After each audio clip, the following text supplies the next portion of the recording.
বিসমিল্লাহির রহমানির রহিম। আসসালামু আলাইকুম। পলি মাছ রান্না করব।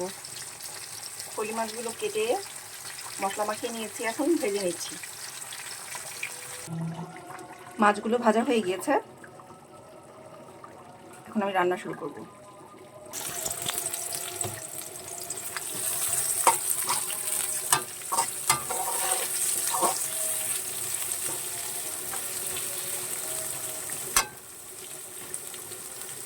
পেঁয়াজগুলোকে ভেজে নেব।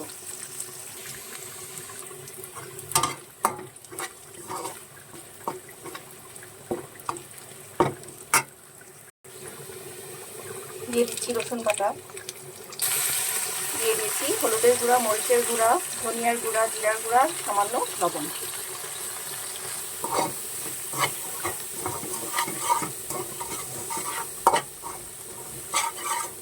পানি দিয়ে দিব।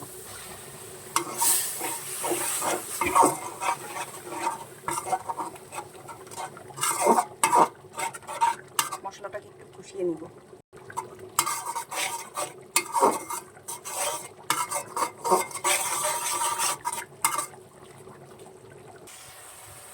মশলা কষানো হয়ে গেছে, মাছগুলো দিয়ে দিব এখন।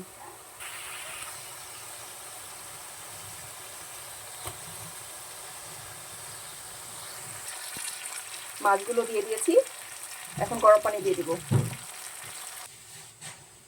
পানি দিয়ে দিয়েছি, রান্না করে নেব। পেঁয়াজের কলি দিয়ে দিব।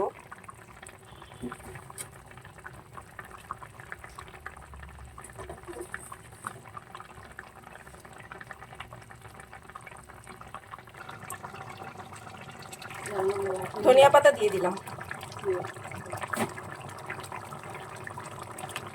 হয়ে গিয়েছে, নামিয়ে ফেলব। হয়ে গিয়েছে আমার পলি মাছ রান্না।